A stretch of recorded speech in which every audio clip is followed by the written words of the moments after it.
from center field, hit the wall, grand slam. This is magnificent. Got a fantasy question? Email fantasybaseball@cbsi.com. Get ready to win your league. Where fantasy becomes reality. Now here's Frank, Scott, Chris, and Adam.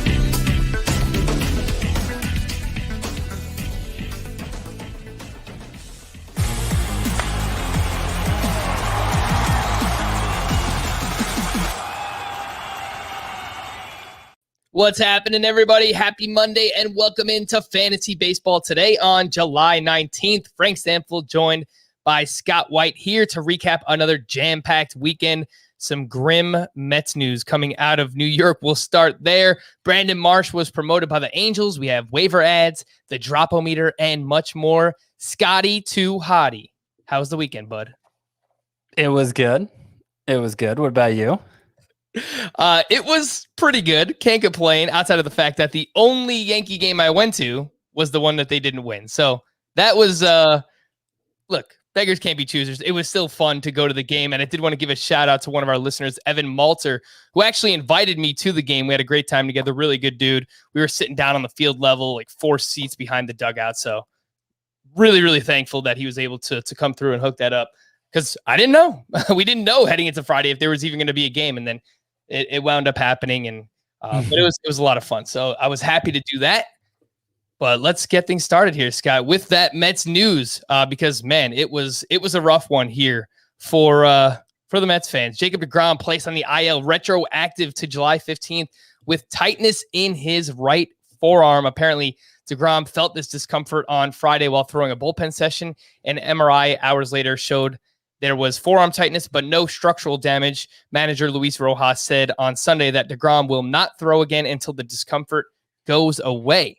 DeGrom had this to say as well, quote, "I'm frustrated. I don't know what else to say. I guess it's good news whenever structurally everything looks good, but the level of frustration now is really high." This kind of has just been the case all season long with Jacob DeGrom, Scott. Obviously, people just get him out of their lineups. And now we wait. I don't think there's anything else we can say or do. Yeah, I mean, there's really no way to speculate how long the absence is going to be. You'd expect it to be on the shorter side, given that there is no structural damage, at least not that the MRI turned up. And, that's usually what we go on. Occasionally you hear of instances where nothing turns up and then later something does turn up. So that's kind of in the back of my mind. But no reason to panic. We hoped he'd be back and ready to go at the start of the second half. I think we kind of assumed that since there was no structural damage and since he has a tendency to bounce back quickly from these things. But as you say, I think you just got to wait it out. It doesn't do you much good to sell him, really. I think you risk selling low. I don't know. Maybe he just misses one more turn. I don't know. It's really hard to say. Yeah, this has been just the season for Jacob DeGrom. When he pitches, he is a historically amazing pitcher, but we just kind of have to navigate through these forearm, back, oblique injuries, shoulder injuries for Jacob DeGrom as well. It's been tough, but hold on. Don't try and sell low. I kind of talked about doing that the first time that he got hurt, and then he just comes back and looks awesome. So don't listen to what I've said in the past. Just hold Jacob DeGrom and hope everything turns out all right here. The other big news was Francisco Lindor, who went to the IL with a grade 2 oblique strain, and they haven't given a timeline, but obliques obviously are very tough. This could be anywhere from 4 to 6 weeks, which is like your standard injury timeline, I guess, but especially more so for obliques. So I do have some possible replacements here, Scott. Let's start off in a shallower league. These are names that are rostered in 60 to 75% of CBS leagues. Willy Adames, David Fletcher, Luis Arias. How would you rank those 3 options? I think you ranked them appropriately here, Adames, Fletcher, and Arias. Obviously, Adames, we've talked about it a lot, just how much getting out of Tropicana Field, where apparently he didn't like the batter's eye there, and over his entire career, his splits at home in Tampa were awful. So getting him out of there, we've seen him come alive with the Brewers, still striking out, a little too much for my liking with the Brewers. 25%. It's not as bad as I thought. And he's been hot since the start of the second half. So he would be number one because he gives you that power element. But David Fletcher's been hitting like 450 since about mid-June. Now, that's pretty much all he provides. No power, no speed, really. But he's been batting leadoff for the Angels. That's of course, helps get the most out of that batting average. And it might actually be a pretty close call in points league specifically, since Fletcher's strikeout rate is so low. But those are clearly 1 and 2, and Luis Arias is a distant third. All right. No love there for Luis Arias. It's fine. No, it makes sense. Like, those other guys have just been so great. Willy Adames, you mentioned, since he's moved away from Tampa Bay, has been great. And I believe David Fletcher, he just had a really long hit streak just come to an end. I think it was like 26 games or something like that. So 26 games. I was listening to the broadcast. So that came to an end for David Fletcher, but he's been absolutely ridiculous. I believe he had 6 more hits this weekend and 6 RBI out of the leadoff spot there. For the Angels, a little bit deeper. These are names that are rostered in less than 50% of CBS leagues. Got Brendan Rodgers, your boy, or Nico Horner, who's like kind of your boy, but just not to the same level as Brendan. I like both of these guys a lot. But I'd rather go with the guy who has power, Brendan Rodgers. And I think definitely the ceiling's higher for him, especially playing half his games at Coors Field. Frankly, I like Rodgers and Horner both more than Luis Arias. No. Not to drag your guy, but it's the truth. It's the honest truth. That's fair. That is fair. All right, so we're going Brendan Rodgers over Nico Horner, and then in the deepest of leagues, these are names that are rostered in less than 20% of CBS leagues. If you play in a 15-teamer, anything deeper than that, Elvis Andrus, Leori Garcia, Orlando Arcia. Again, deep names here, Scott. Anyone that stands out? Don't like these guys so much, but I would probably say Orlando Arcia, who looks like he is going to be playing regularly for the Braves still, even with Jock Peterson aboard. And he's the one guy of these three that I hope, just based on what he was doing at AAA prior to his promotion, him being only 26 years old still, I think there might be a next level for him that we haven't seen at the majors yet. Bet against it, of course, but we're having to dig pretty deep here at this point. Yeah. Orlando Arcia, 7% rostered. He's got outfield eligibility, shortstop eligibility there. Again, in a deeper league, if you do need a replacement for Francisco Lindor. We had a big prospect call up on Sunday. It was really kind of came out of nowhere. The Angels promoting Brandon Marsh, who is known for his hit and speed tools. He does offer some pop as well. And throughout the AA and AAA in his career, 120 games. He's hit 10 homers and 20 steals during that time. Brandon Marsh was also hitting .382 with 2 doubles, 2 triples, 2 homers, and a stolen base in 12 July games since returning from an injury that he had to his shoulder. So 13% rostered here, Scott, for Brandon Marsh. How excited are you about him? Is he a must-add? Would you drop guys like Jeff McNeil, Kevin Biggio for Brandon Marsh?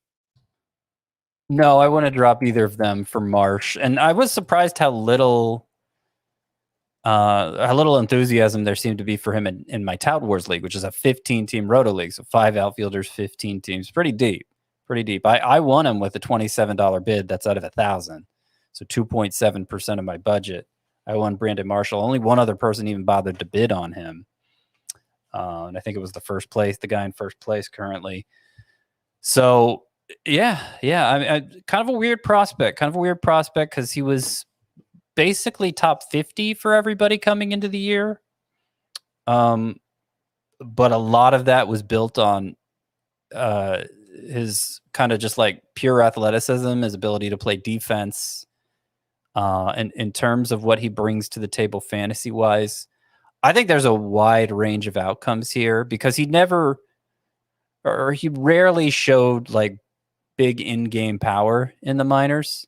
And that's kind of been the biggest question surrounding Brandon Marsh. Brandon Marsh. Brandon Marshall was a wide receiver for the Broncos. And the Jets. Don't forget about my Jets, Scott. And he's not Randy Marsh either. He's Brandon Marsh. Brandon Marsh of the Los Angeles Angels. And didn't the power development. That's been a big question that's surrounded him for a while now. I think the hit tool is pretty good. I think the speed is there, but again, he didn't demonstrate much of it in game. Never had like a 20 steal season in the minors, and usually stolen bases go down in the majors. So I'm not sure we're going to see a lot of that from him. In some ways, it kind of reminds me of when Jesse Winker first got called up, because, okay, he looks like a pretty good hitter, but where's the power? And eventually that did come around for Winker. And I think it's an easy skill to cultivate in the majors, but, Brandon Marsh doesn't have quite those contact skills. So I don't know. As with every prospect call up, my expectations have come down this year where, unless it's tip top of the scale guy, I'm going to kind of take a wait and see approach. So I guess long story short, maybe in a 5 outfielder league, you put in a small bid on Brandon Marsh, but otherwise, I'm going to wait and see. I've got a nickname for him, Scott. You ready? Yeah. Lord Marsh. Not sure I get it. Not sure I follow you.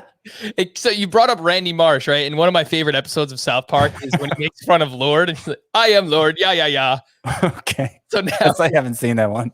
There are a lot of South Park episodes. There are a lot. Actually, it's funny.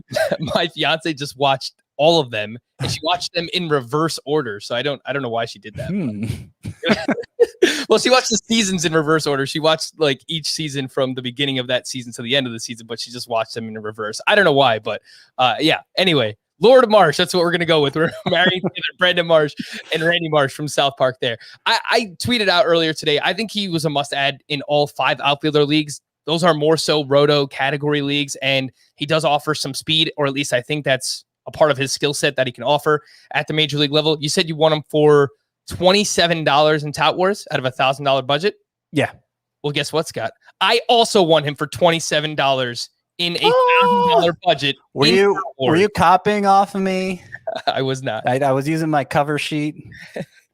So, but that's a little bit different. That's a head-to-head points league. It's a 12-team head-to-head points league, but we start 5 outfielders, middle infielder, corner, utility. So it's a little bit deeper rosters there. So I took a shot on him there. $27 out of $1,000 budget for Brandon Marsh. All right, that was a lot to talk about before we even got to oh my goodness gracious, but let's do it. Oh my goodness gracious. All right, Scott.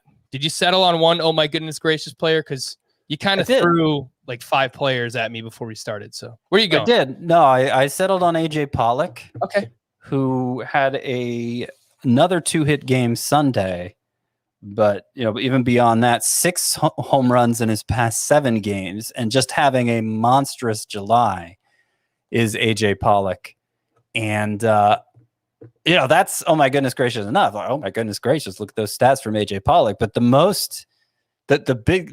thing that really gets the oh my goodness gracious out of me is that he's only 52% rostered in CBS sports leagues, which seems like a problem when you're producing that much. And obviously this is a guy whose name's been out there in fantasy for a number of years now. So I'm a little surprised people haven't caught on yet to AJ Pollock.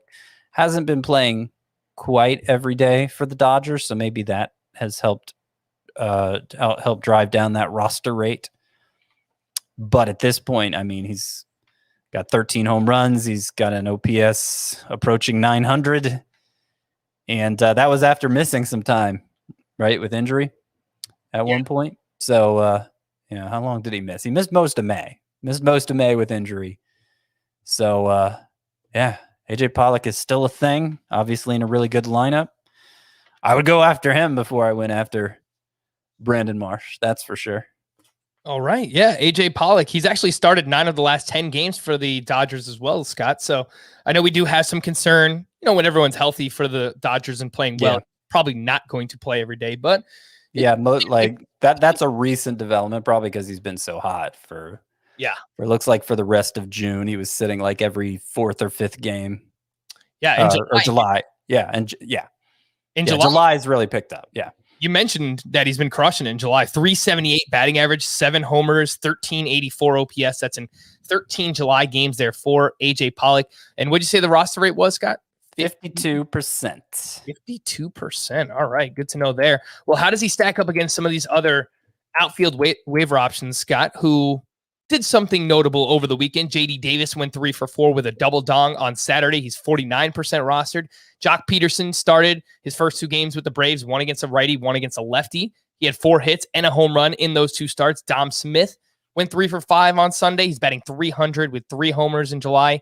Akil Baddoo went 2 for 4 with his 14th steal on Sunday. Adam Duvall 2 for 3 with his 20th home run. So I just threw a bunch of names your way. JD Davis, Jock Peterson, Dom Smith, Baddoo, Duvall, and Pollock. Give me your 2 favorites from that group. JD Davis is definitely number 1. Okay. I'm sorry. I didn't know Pollock was included. I'll go Pollock number 1 and then JD Davis. That makes for an easy top 2, I guess. Yeah, JD Davis, hasn't played much at all this year. I think he's right around 60 plate appearances or something. But caught fire toward the end of his rehab assignment, hit those 2 home runs Saturday. And, for the little bit he's played this year, the numbers are insane. 388 batting average, 1177 OPS. Guy I liked a lot heading into last year. Seemed like he had a breakout 2 years ago, but really had a problem elevating last year. He's elevating better in the little bit we've seen of him so far this year. The strikeout rate is way up. The strikeout's kind of concerning, but, small sample all the way around. Not really sure what to make of it. I just think JD Davis, based on what he did Saturday night alone, and I think you got to give him a chance. You got to see what he can do. Just knowing how much enthusiasm there's been for him in the past. Yeah, and Davis is crushing the ball this season too. 94 mile per hour average exit velocity. You mentioned he's lifting the ball more. 14.7 degree average launch angle for JD Davis.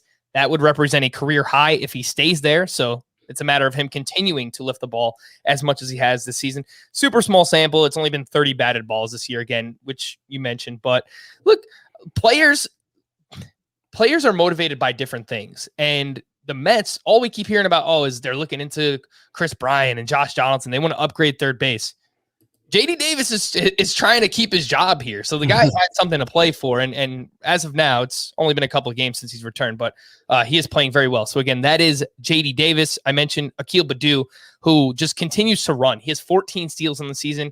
He has 4 steals already in the month of July, and he has at least 4 steals in each of the past 3 months. So if you do need stolen bases in any type of categories league, Akil Baddoo, 51% rostered.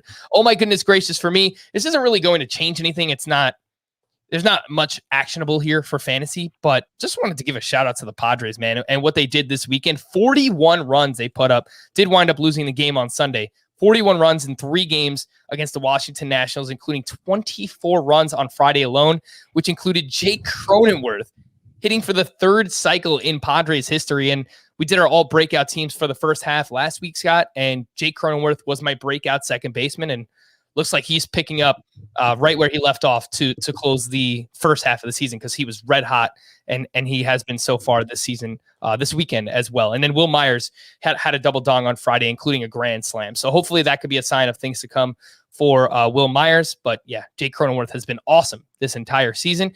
And I just wanted to give a shout out to Mike Foltynewicz, man, at the Blue Jays. Oh my goodness. On Sunday. Wow. Hope you didn't start this guy anywhere. You might have had to in a deeper league, but an inning and 2/3, 8 hits, 10 runs. That is a 54.0 ERA and a 6.00 whip. 4 home runs. Mike Folty. I think I heard, I was just watching MLB Network before. He's allowed 28 home runs this season, which is 7 more than the next closest starting pitcher in baseball. Anytime he's had like a decent start, it's felt lucky. Yes. He's just toast. There's nothing to see with Mike Foltynewicz. I saw some people tweeting out that he was started in like more than half of main event leagues for the NFBC. Not on my team, and I had him on my team, but I chose not to start him. But A, why do you have him on your team? And B, there's been a lot of injuries, man. So I know, but that's desperate times, I guess. You're really I guess I can't relate to that level of desperation at starting pitcher in most of my leagues. Yeah, you're trying to figure out why we're doing to stream or not to stream every day. I mean, it's people like me who have Mike Foltynewicz on their team. We don't really have a choice, man. I think I picked up Eric Fetty, who faces the Marlins this week. Like, that's how desperate I am. So it's tough. It's tough out there in those 15-team leagues. Before we hit the news and notes, Just want to remind everyone, we are finalists for the sports category of the People's Choice Podcast Awards. We really do appreciate all that you do for us, and we hope that you enjoy our show enough to nominate us to advance to the final round. To nominate Fantasy Baseball today, go to podcastawards.com/app/signup, and then toggle down the sports category. We've included the link at the top of the episode description as well. And just a heads up that we will be doing another live stream Q&A on our YouTube channel today on Monday. When you are hearing this, watching this July 19th from 7 to 8 p.m. Eastern time, come hang out. Could ask us fantasy-related questions. The trade deadline is approaching. MLB, ask us about your favorite team, questions about life, whatever. Just come hang out and ask. That's youtube.com/fantasybaseball today. Make sure to subscribe so you never miss anything that we do. News and notes from the weekend. All of these names were placed on the IL, and we'll start with probably the biggest news outside of DeGrom and Lindor was Pablo Lopez, who went to the IL with a right rotator cuff strain, which is a very big blow. The way that he's was pitching this year, I had him ranked inside my top 25 starting pitchers. No timetable right now for Pablo Lopez, but I doubt this is a short stay for him.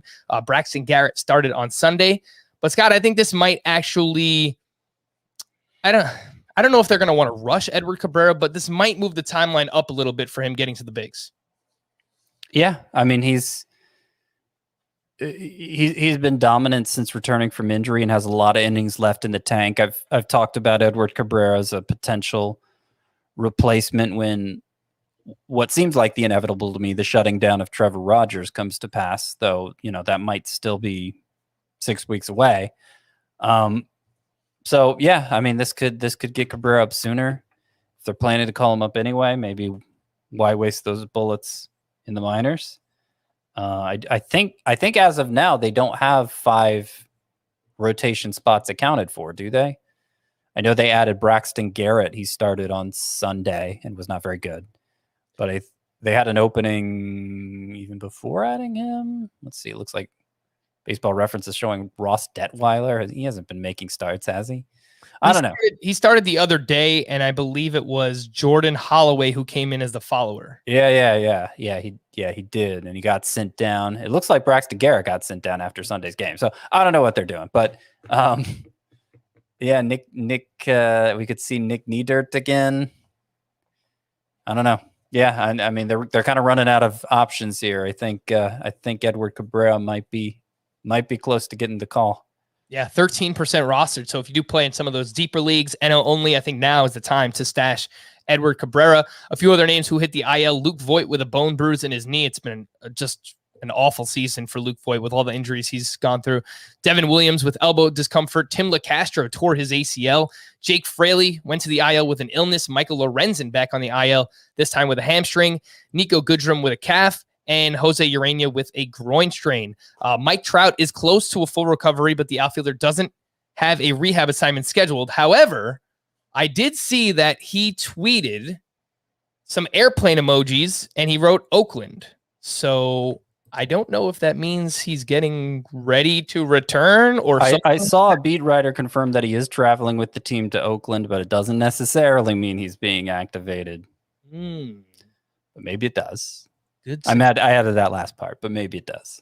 Okay, so yeah, they start a series with the Oakland A's on Monday, so that would be a very welcome surprise if we do get Mike Trout returning for Monday's game. Some Cleveland pitcher updates: Shane Bieber has done work with heavy balls, but has yet to resume normal throwing. It's just all right. Come on, Frank, grow up. He remains without a clear timeline. Aaron Ceval is throwing from 105 feet. Ceval has been on the IL since June 24th with a sprained right middle finger. He was slated to miss 4 to 5 weeks, so he figures to still be a week or two away from being able to go on a rehab assignment. Again, that is Aaron Ceval. The White Sox gave Lance Lynn a 2-year, $38 million extension, which is well-deserved. Good for Lance Lynn. Anthony Rendon recently suffered a setback with his hamstring and won't return for several weeks. Much like Luke Voit, it's been a nightmare season for Anthony Rendon. Corey Seager won't return from the IL on Monday, but will participate in another simulated game. So that sounds like he is getting closer and closer to returning. Clayton Kershaw said on Saturday that he could resume playing catch next week. He's on the IL with that forearm injury. Kevin Gausman could return and start on Monday. He was scratched Friday to deal with a family emergency. Freddie Peralta won't make his first start of the second half until next week. The Brewers are planning to go with a 6-man rotation for now. And Scott, maybe this is part of, well, obviously it is. This is part of their plan to limit Freddie Peralta and Corbin Burnes. But maybe by having a 6-man rotation, that means that they won't necessarily limit those pitchers as much in game, in terms of number of pitches and how deep they go into games because they have a 6-man rotation. So that's kind of my glass half full take on it. Well, what's interesting is we've seen a lot of teams go with 6-man rotation for stretches this year. That seems to be kind of that's become kind of the primary way to keep the innings counts down for individual pitchers after the unprecedentedly short 2020 season, and we were worried how that would impact certain pitchers' workloads, especially the young guys. And we just haven't seen great measures taken to curtail the innings. The biggest one has been stretching the rotation to six pitchers for a while. I'm not sure it's enough. Now, in the Brewers' case, they're in first place. They're in first place by 7 games. They're very much thinking playoffs. I mean, they need Peralta and Burnes. Their pitching staff is what's getting them to the playoffs, right? They need those guys. And they need them in the playoffs too. So that's especially noteworthy. But look, if they continue to build a massive lead, then September, maybe they just don't need those guys, right? As much as they would have if they were to get to the playoffs. I that's what I'm saying. I don't know. Would there be a phantom IL stint in September? Maybe. Just to save those bullets again, to use the same metaphor. Maybe. I don't know. I don't know how the contenders handle it, but I do think we're going to see from the non-contenders like the Marlins, which is why I keep citing Trevor Rogers. Not picking on him or anything, but he's a rookie who has yet to skip a turn even. And the Marlins aren't going anywhere, it doesn't appear. I don't think they're quite ready to pack it in yet, but it's the longest of long shots that the Marlins do anything this year. So yeah, by September, I just have a hard time believing they're going to stick with Rogers all the way through. But the Brewers kind of have to with Peralta and Burnes. So I don't know how they're going to handle it.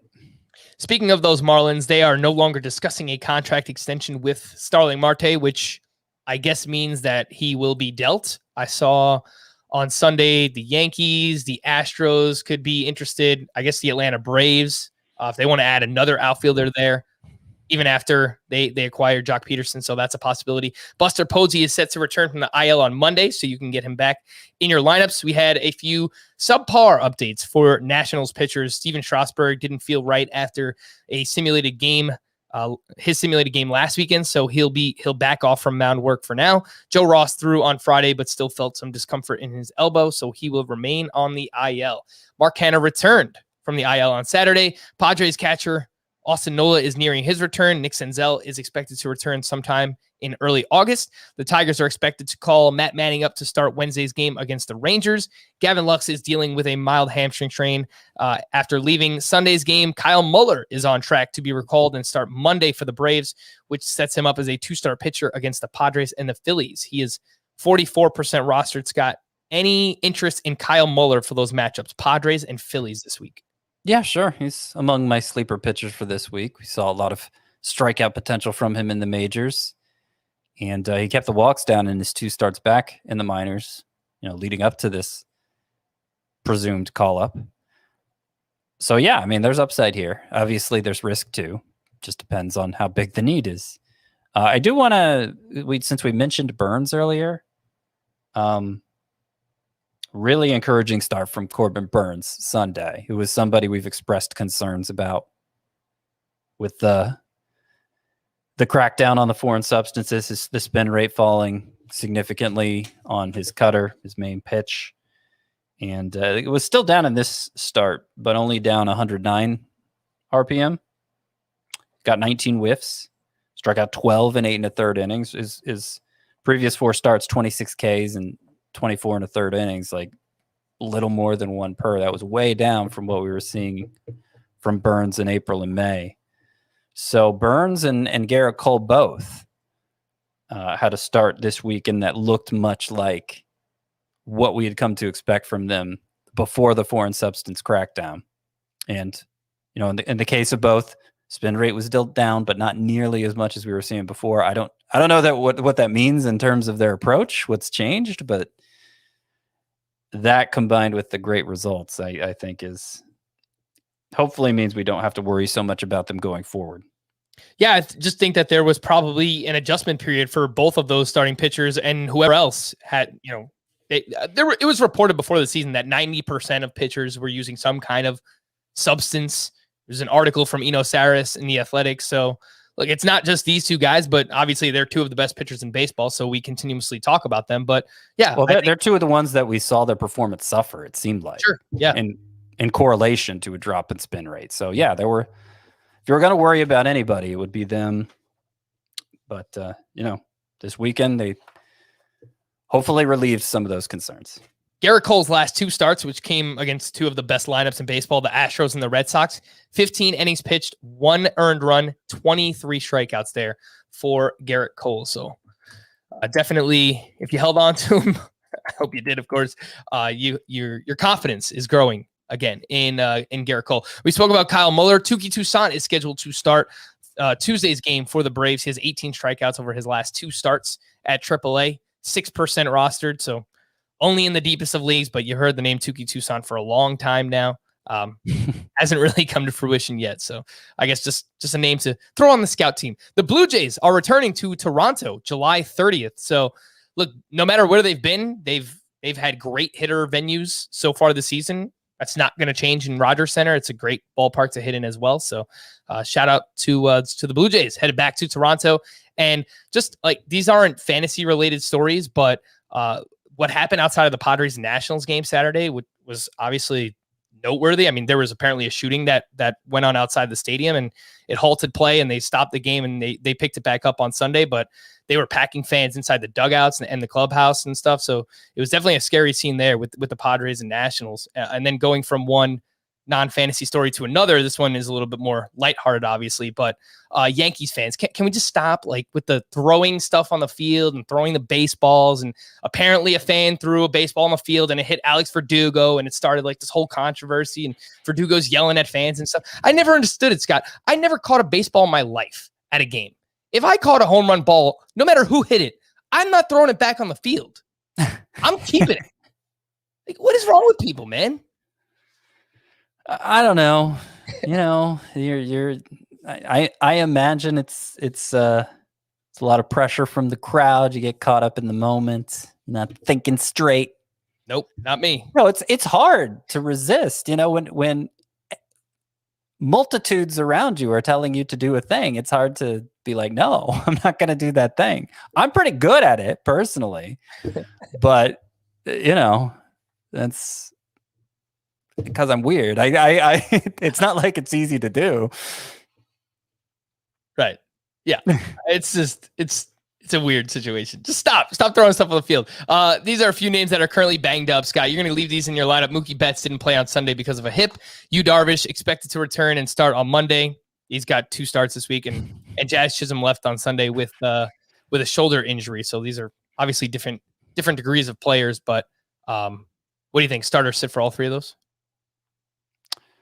I would say start definitely for Betts and Darvish. It sounded like just a one-day thing for Betts with the hip, and he's been en fuego. So yeah, I'm not really worried about him. Darvish, obviously he's a high enough class of pitcher that you can't afford to sit him, especially since he'll be in line for 2 starts. Chisholm, I think if you're already inclined to start Chisholm, you continue to start Chisholm, but it's not like he was an automatic start prior to this injury. All right, we're going to hit a quick break, but when we return, we do have some prospect updates and more. We'll do that next here on Fantasy Baseball Today.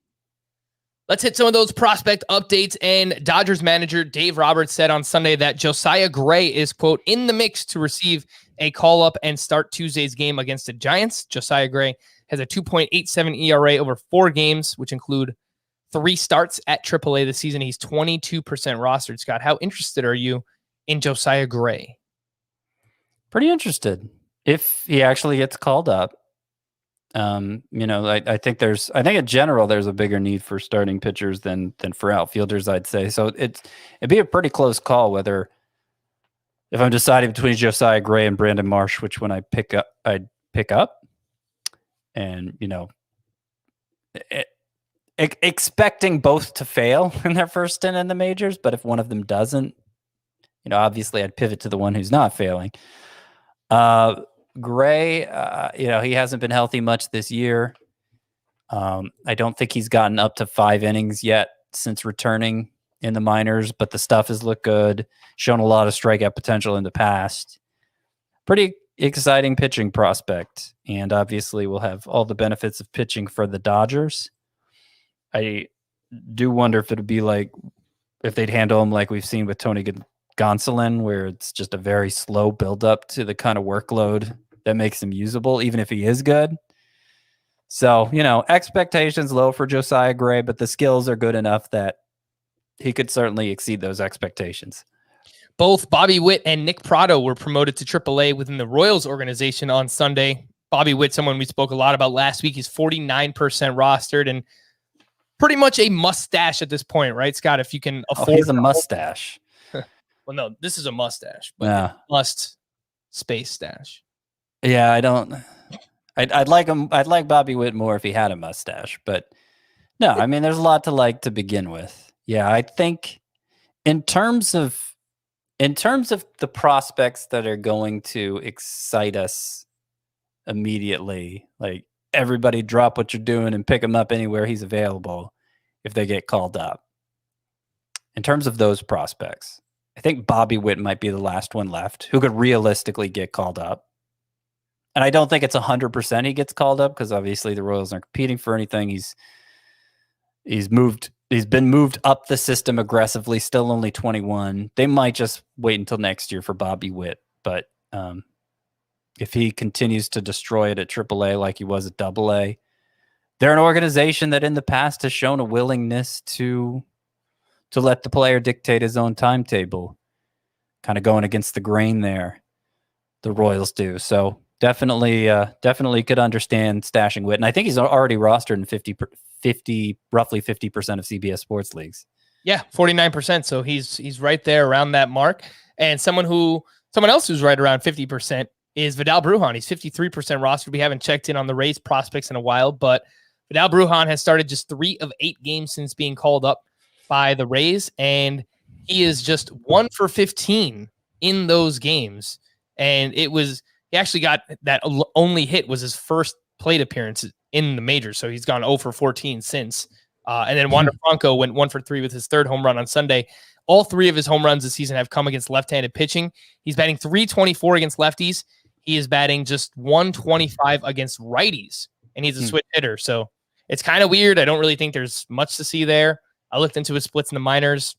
Didn't really have any crazy issues one way or the other for Wander Franco. So I think it's just kind of like a weird sample size thing for him. But Scott, Vidal Bruhan, I mean, this is about as bad as the first couple of weeks could have gone if you have him on your team.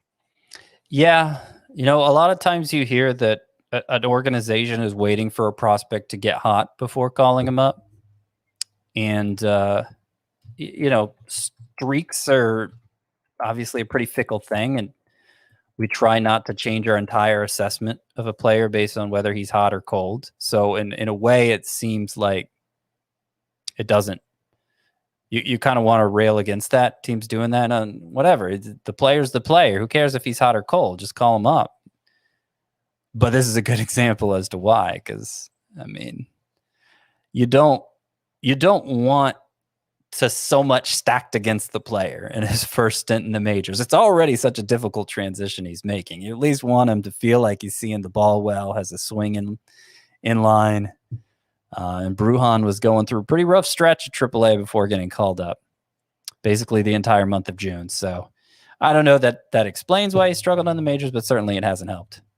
Jarren Duran, the Red Sox outfield prospect who we spoke about last week when he first got called up. He didn't start on Friday against lefty Jordan Montgomery, so I do wonder if that's the plan moving forward, is that he's going to be a platoon bat, at least against right-handed pitching to start.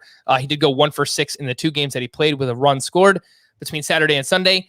And Scott, I spent $158 on Jarren Duran of Fab in my NFBC main event league, which is a 15-team 5x5 roto. The next closest bid was 102. What do you think? 158 out of $1,000 budget. Does that seem fair? Yeah, in a league that deep, it makes sense. I think Duran is a higher priority than like Brandon Marsh. I would have picked him up in any 5 outfielder league. I think he was already rostered in all my 15 teamers, so it wasn't even a chance to make a play for him. I can't compare your bid to mine, but that sounds like what you need to pay to get him in a league that deep. Nice. Again, Jarren Duran, outfield prospect for the Red Sox.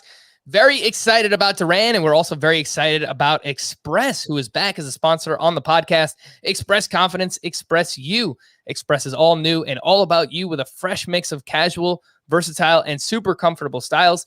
They have everything you can imagine, from suits and blazers to an everyday outfit like jeans and a V-neck shirt. Specifically for the jeans, they have all different styles, ranging from skinny to slim straight to tapered and boot cut. You can also find their new 4-way hyper stretch denim, their stretchiest denim yet. I have a few pairs of the skinny stretch jeans myself, and they are awesome because they look great, are very stylish, and of course are very comfortable as well. And of course, you need something up top to complete your outfit. Check out their printed short sleeve shirts, which help you stand out all summer in a good way, of course. They have tropical and geometric prints for every vibe, or you can just go with a super comfy V-neck or a crew neck shirt like the one that I am wearing right here. This is from Express. Nice little salmon, pinkish, reddish type color. Super comfortable. Love it. Moisture wicking fabric, so no sweat marks, and of course, machine washable, so you don't have to worry about dry cleaning. We encourage all of our listeners to be on the lookout for great summer deals in stores and at express.com. Express Confidence, Express You. All right, Scott, so we ranked some outfield waiver options a little bit earlier. Let's take a look at some middle infielders who might be available. Colton Wong returned on Friday and went 3 for 5 with 2 runs scored and an RBI. He is 67% rostered. And for Luis Arias, who I brought up earlier, he has 3 straight multi-hit games. He's second, third base, and shortstop eligible. Ty France had 7 hits this weekend, including a home run and 4 RBI. And David Fletcher, who we also spoke about, 6 more hits this weekend. So, Scott, if you're just ranking those 4, Colton Wong, Arias, Ty France, and David Fletcher, how would you rank them? You're really not going to let this Arias thing go, huh? I think I got to put Fletcher at the top right now. And I'm inclined to say France number 2. And he has hit about 300 since coming back from what injury? I think it was a wrist. He got hit by a pitch on the wrist or something in late April, and that caused his numbers to tank. And he spent some time on the IL. Since coming back, he's hit about 300, but with little power, not much power. So he's been kind of David Fletcher like. So I'll go Fletcher 1, France 2, Wong 3. Wong's kind of the same way, right? Batting average over everything else. Yeah, and then Arias 4. All right. Arias is 4th on the list, but Colton Wong is interesting, especially if you do need any type of speed in a categories league. He will offer you some of that. These are some deeper waiver options if you play in a 15-team league, AL, NL only, whatever it might be. Travis Jankowski is now with the Philadelphia Phillies. He had 7 hits with 4 RBI and a steal over the weekend. He's 1% rostered. John Nagowski, who? That's right. First baseman for the Pittsburgh Pirates, got into a shouting match with Marcus Stroman actually on Friday. He has 19 hits over his last 9 games. He's 3% rostered. Wilmer Defoe, who is on the Pirates, has 8 hits over his last 4 games, including 2 home runs. Ramon Arias with the Baltimore Orioles went 2 for 5 on Sunday. He has 7 multi-hit games in the month of July. He's batting .287. He has a .297 career batting average in the minors. Again, that is Ramon Arias. And then Bradley Zimmer this weekend with Cleveland, 5 hits, including 2 homers and a steal. All of these names are rostered in less than 5% of CBS leagues, Scott. So very deep. Jankowski, Nogowski, Wilmer Defoe, Ramon Arias, and Bradley Zimmer. Any interest? Any? To be honest, if you gave me this list of names, the only one I could have told you for sure what team he was on was Bradley Zimmer. If you gave me this list of names, that sounds about right. In no context. So, yeah, you're. I don't have a lot of opinions about them. Travis Jankowski is obviously very fast, but It's not like he's ever stuck before, so I don't really expect him to this time either. All right. Some other hitting standouts from the weekend. Big names just doing what they're supposed to. Juan Soto, 7 hits, including 3 homers. Remember, in the home run derby, he said, sometimes the home run derby messes up people's swing. Not for me. It's going to help me unlock my power again. So far, so good for Juan Soto. Vlad Jr. hit 3 more homers this weekend. He now has 31. He trails only Shohei Ohtani, who hit his 34th home run on Sunday. Max Muncy had 4 hits this weekend. Actually, no, just on Saturday, 4 hits with a double dong. That game came in Colorado. Big weekend for Freddie Freeman. He had 6 hits, 2 homers. All of a sudden, Scott, he's batting .282, 21 homers, .893 OPS. Very rough first 2 months for Freddie Freeman, but he's bounced back in a big way. And then some players that are bouncing back-ish, showing us signs of life. Christian Yelich, it's baby steps, but back-to-back multi-hit games for him. 4 hits in that stretch, 1 homer, 1 steal, 3 runs, 3 RBI. The last 2 games for Yelich. For the Dodgers, Will Smith, shouldn't really expect this often, but a sock and a shoe. His 11th homer and his 2nd steal of the season came on Sunday for Will Smith. Mike Yastrzemski had a double dong on Friday. Since he's returned from the IL on June 12th, Yastrzemski, .257 batting average, 8 homers, .880 OPS. Sounds a lot like Mike Yastrzemski that we've seen the past couple of seasons. Jonathan Scope is heating back up, 12 hits over his last 8 games, including a home run on Sunday. Eric Hosmer played 2 games this weekend. He had 4 hits, a homer, and a steal. And Gleyber Torres has homered in back-to-back games. Saturday was a real Yankee Stadium special. It looked like a pop-up to right field and somehow got out, Scott. So I throw a bunch of names your way. Is there anything that you would like to elaborate on here, Scott, between Gleyber, Hosmer, Yastrzemski, who's really bounced back in a big way? Some big games here for Christian Yelich as well. No, not really. I think Yastrzemski, I think could maybe continue to up his level of production in a way I don't really expect the others to. Well, I don't know how long the list are. Obviously, Freddie Freeman's going to keep going and get his numbers.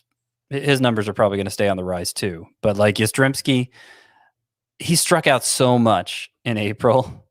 His strikeout rate was bloated beyond belief, and it's been less than 20% since then. So a big turnaround for Yastrzemski with the strikeouts. Very encouraging to see. And I think there are good days ahead for him.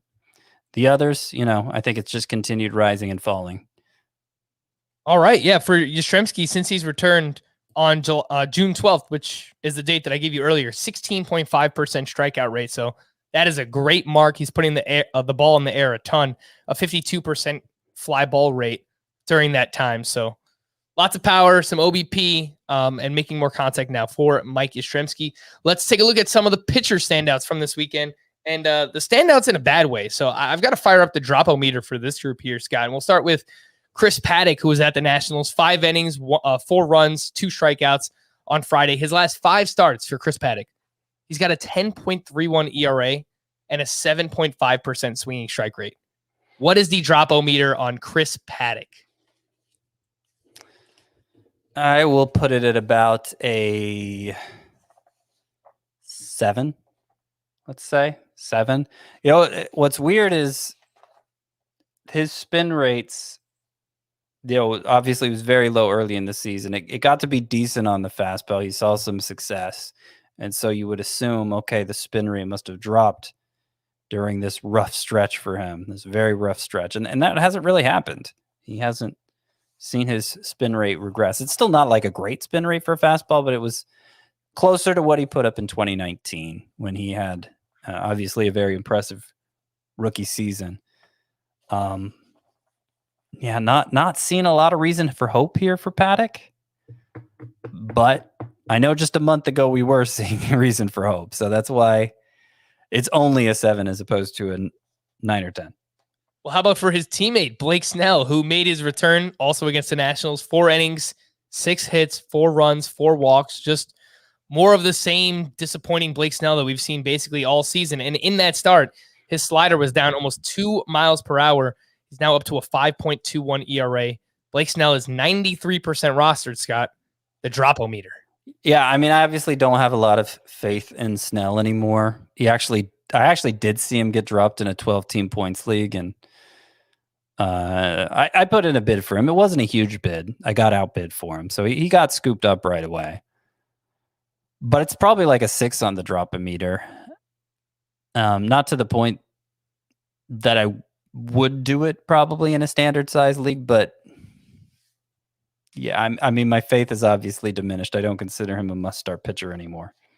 Patrick Corbin was on the opposite side for one of those starts, at least. He was up against the Padres, 5 1/3, 10 hits, 6 earned runs, 4 walks.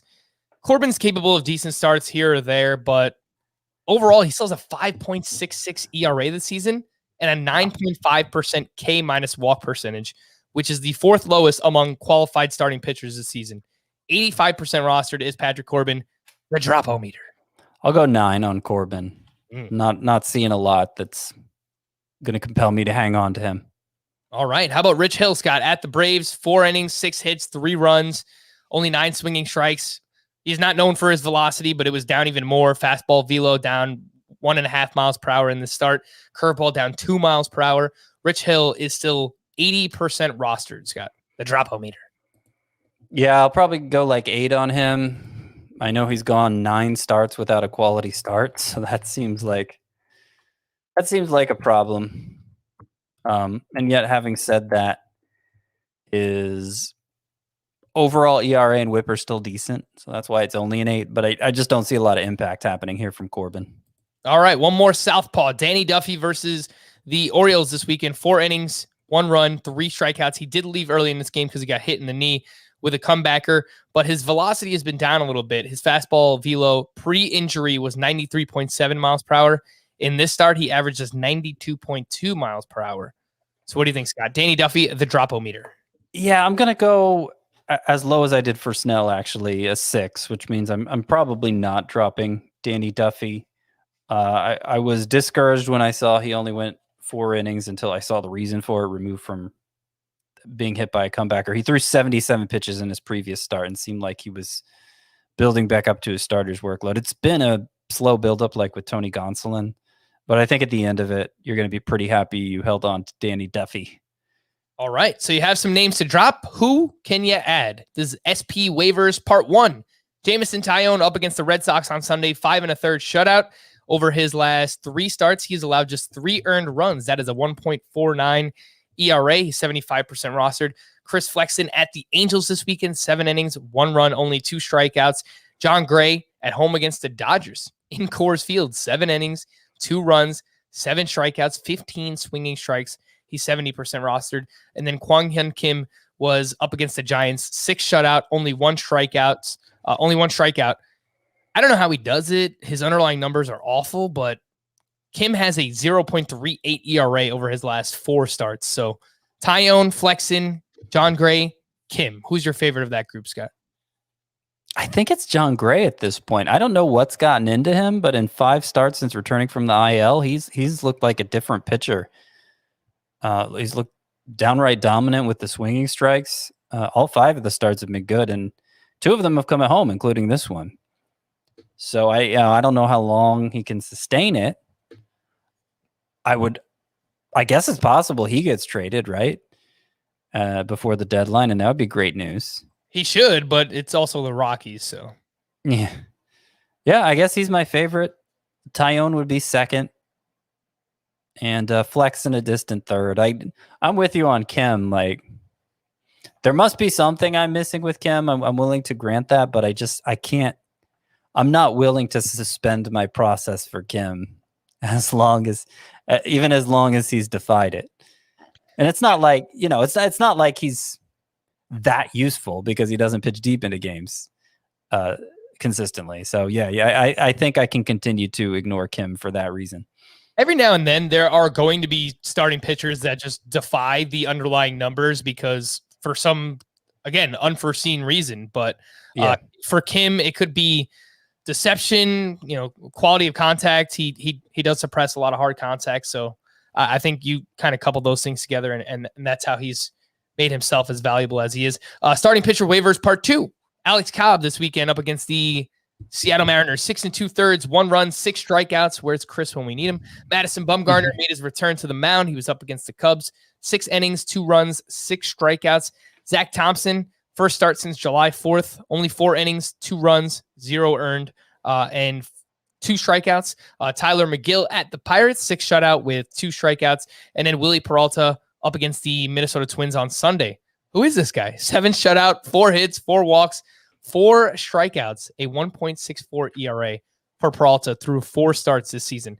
Cobb, Bumgarner, Thompson, McGill, Peralta. This is like a loaded group, Scott. Who do you like most? Well, definitely Zach Thompson. He got pulled because of rain, right? That's the reason he went 4 innings. That I will look into, but that definitely could be the case. So yeah, I mean, I still really like what I've seen from him. Alex Cobb might be number 2 on the list. 4 of his past 5 starts have been great. We've been pointing out, especially Chris, that the xFIP, the xERA, they're low. He's getting strikeouts and he's getting ground balls, and that's normally what I look to when finding pitchers to pursue. So I understand he's struggled a lot in spite of that, but he may be starting to turn it around here finally. He may be living up to the peripherals finally. So that would be 1 and 2. Tyler McGill's probably 3rd for me. I don't have a lot of interest in Bumgarner. I know he had a successful stretch earlier in the year, but yeah, the velocity, when he was succeeding earlier in the year, he got that fastball velocity back up to 91, and it was down below 90 on average in this first start back. So I'm skeptical of him still. And Willie Peralta, really good ground ball rate. Close to 60% is the ground ball rate. It's higher than it's ever been for him. But I still think it's not enough of a sample to change your thinking on a 32-year-old who's already been around the block and would never amounted to much of anything in fantasy. So yeah, I'm not ready to put much faith in Willie Peralta either. Yeah, I mentioned Peralta has that 1.64 ERA that comes with a 4.45 xFIP. So has been lucky to this point, does get a lot of ground balls. But if you're just looking for a streamer this week at Kansas City, it's a pretty good matchup for Willie Peralta. So I will just throw that out there. For Mad Bum, the velocity on the fastball was down to 1.6 miles per hour in this one. And the spin rates on each of his cutter, four seam, and curveball were all down over 300 RPM for Madison Bumgarner. So I thought that was notable as well. Starting pitcher waivers part 3. These are very deep league options, but Vince Velasquez was up against the Marlins, 5 shutout, 4 strikeouts. I told you on Friday, stream him. He's really good against the Marlins. He's not good against anybody else. Kyle Freeland was up against the Dodgers, 6 innings, 3 runs, 4 strikeouts, another quality start. Last 5 starts for Kyle Freeland. He's got a 2.25 ERA. And then Chad Kuhl was up against the Mets, 5 innings, 1 run, 5 walks, 3 strikeouts. Pretty weird line, but his last 5 starts, a 1.98 ERA. Anything here, Scott? Velasquez, Freeland, Kuhl. Deeper leagues. No, I don't think so. I think they're more likely to do harm than good. I would just go with a reliever. All right. These starting pitchers have been struggling recently, Scott. So I'll just throw a bunch of names your way. And if there's anything you want to add on any of them, or, if you think all of these guys should be on your bench right now, let us know. Sandy Alcantara, his last 4 starts, he's got a 4.91 ERA. Stroman, his last 4 starts, he's got a 5.0 ERA. Tyler Mahle, his last 7 starts, has a 4.93 ERA. Yusei Kikuchi, over his last 2, the spin rates and the velocity both way down. He's given up 12 earned runs during that span. Framber Valdez has a 6.56 ERA over his last 3 starts. And Joe Musgrove has a 7.46 ERA over his last 4 starts. So obviously I'm cherry picking small sample sizes here, but these guys have been struggling recently. Alcantara, Stroman, Mahle, Kikuchi, Valdez, and Musgrove. Yeah, I in like a 12-team league, I've been treating Tyler Mahle like a matchups play, basically from the start. And so I don't really think there's a reason to change that approach. I think just Joe Musgrove is there too. I think it's like 4 straight less than 6 innings for him. I think that's right. And really, his numbers have gotten worse every month. Joe Musgrove's. So I'm not really sure why. And he'll bounce back with pretty good stretches that make him worth holding on to. But I think we're to the point where it's time to treat him like a matchups play. I gotta say, I hadn't noticed that with Yusei Kikuchi's velocity. Let me double check here. Yeah, it is down a couple miles per hour. Yeah, that's concerning, and the fact that 2 really ugly starts from him in a row. ERA was low 3s, now it's high 3s again, just like that. So I think I'm worried enough about Kikuchi that if you have alternatives, I want to see him get back on track. The others, Alcantara, Stroman, Valdez, there aren't really any tangible concerns there for me. Yeah, I think I'd ride it out through the rough patches. I mean, Valdez especially, he still has, as good as he was last year, still a higher ground ball rate than last year, which didn't even seem possible because he was a distant number 1 last year, and a higher swinging strike rate than last year, higher than it's ever been. So I wouldn't worry about Framber Valdez too much, even though the last 3 starts have been shaky. All right, let's quickly run through some studly performances from the weekend at starting pitcher. Erod at the Yankees on Friday, 5 2/3 shutout with 8 strikeouts. Robbie Ray against the Rangers, 6 2/3 shutout with 8 strikeouts. Lance McCullers, 7 innings, 1 run, 10 strikeouts. Dylan Cease, this one I'm kind of stretching. Wasn't a studly performance. 5 2/3, 3 runs, but 10 strikeouts against the Houston Astros, who typically do not strike out very much. Anything here, Scott, on this group? I mean, Eduardo Rodriguez seems like he's bouncing back, and Sure does. The expected stats, including the xFIP, always looked pretty strong through him, even during his struggles. So that's nice to see. I think Cease's drops in spin rate weren't quite as drastic in this most recent start either. And I'm not sure how much of that is just we're comparing it to the season-long averages, and the season-long averages have been pulled down so much that it's not going to reflect as much anymore when you're comparing them to the season averages. I'll have to take a closer look at that, but yeah, hopefully Cease is starting to come around too. On Saturday, Luis Castillo, 6 shutout with 8 strikeouts against the Braves. He's got a 1.76 ERA over his last 9 starts. Lucas Giolito had a complete game against the Houston Astros with 8 strikeouts. Garrett Cole, we mentioned, 6 innings, 1 run, 11 strikeouts against the Red Sox. Max Fried up against Tampa Bay, 7 shutout with 7 strikeouts. And Walker Buehler went into Coors Field, 7 innings, 2 runs, 8 strikeouts. He has gone 6+ innings in 18 of 19 starts this season. And he's been on quite the run here. He's got his ERA below 2.40 now. Walker Buehler having a really good year. When I had some concerns about it early on. I wish we could see more consistency from Max Fried, because I think there's still a good pitcher there, but it's been very inconsistent. Sure has. On Sunday, Hyunjin Ryu versus the Rangers, 7 shutout with 4 strikeouts. Corbin Burns, we mentioned, at the Reds, 8 1/3 shutout with 12 strikeouts. Carlos Rodon versus the Astros, 7 shutout with 10 strikeouts to 0 walks, only allowed 1 hit. And then Logan Gilbert at the Angels, 5 1/3, 4 hits, 2 runs, 9 strikeouts. His last 8 starts for Logan Gilbert, 2.51 ERA, 51 strikeouts over 43 1/3 innings pitched. Yeah, it was really just the first 2 starts for Gilbert that were not so great. He's been very solid since then. I noticed Scott Service said he doesn't even consider him a rookie anymore. He's not throwing that changeup much, but since he started mixing it in, it's just like the whole arsenal's taken off. And I have a lot of faith in Logan Gilbert right now too, as Scott Service does. Ryu's velocity was up in this most recent start, so that was nice to see. Still didn't get many strikeouts, 4 and 7 innings. I don't know what's going on with him, but he's still good enough to start. These were not studly performances, but were definitely notable. Kenta Maeda at the Tigers, 5 innings, 3 runs, 8 strikeouts, 3 starts in July. He's got a 1.69 ERA with 25 strikeouts over 16 innings pitched. Frankie Montas against Cleveland, 6 innings, 2 runs, and 7 strikeouts. And then Zach Gallen's return versus the Cubs, 5 2/3, 1 run, 7 strikeouts, Scott. So Maeda, Montas, Gallen. Pretty interesting stuff. Yeah. I think Maeda really, he looks like he may be fixed. Now, we want to see him go deeper than 5 innings to start because it's going to be hard for him to make an impact if that's all he's doing. But at least in roto leagues, I feel pretty confident putting him in the lineup again because he's just been getting a ton of whiffs since returning. The splitter looks good again.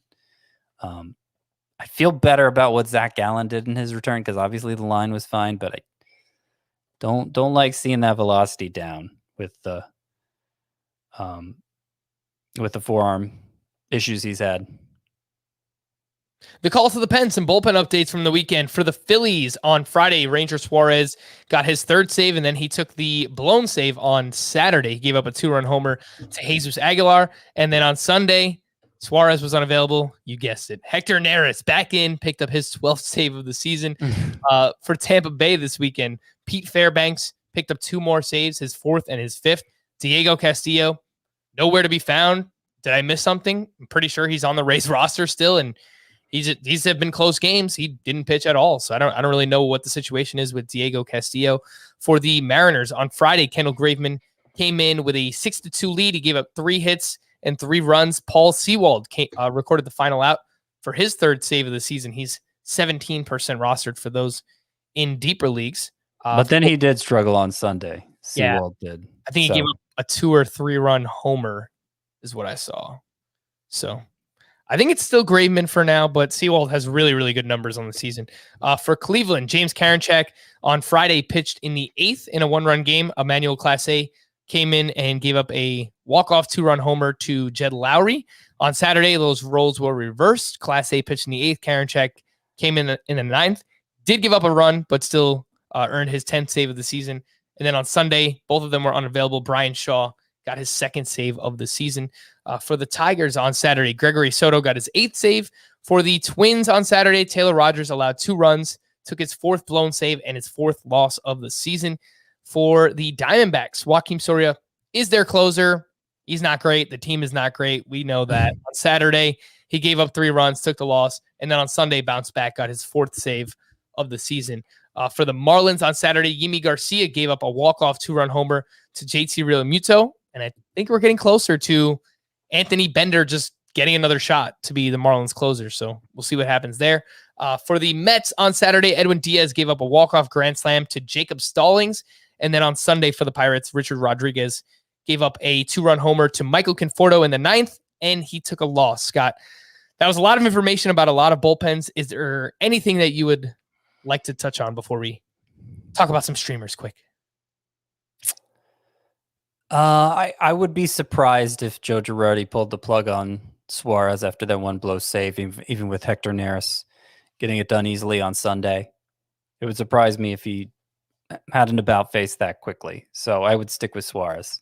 All right, to stream or not to stream for Monday, Ross Stripling versus the Red Sox, Vladimir Gutierrez versus the Mets, Ryan Yarbrough versus the Orioles, Kyle Muller versus the Padres, Chase DeYoung at the Diamondbacks, and Caleb Smith versus the Pirates. Let's go with Kyle Muller and Ross Stripling. Yeah, I don't love any of these. Probably Muller. Yarbrough is kind of hit or miss. The Orioles are good against lefties too. Yep. Yeah. Caleb Smith against the Pirates might go okay, but I just don't trust him. Yeah. I think Muller's the one, and then maybe if you're desperate, Yarbrough or Stripling, but we don't really love those ones. For Tuesday, Tyler Anderson at the Diamondbacks, Dane Dunning at the Tigers, Shane McClanahan versus the Orioles, Mike Minor at the Brewers, Eric Lauer versus the Royals, and Jose Suarez at the A's.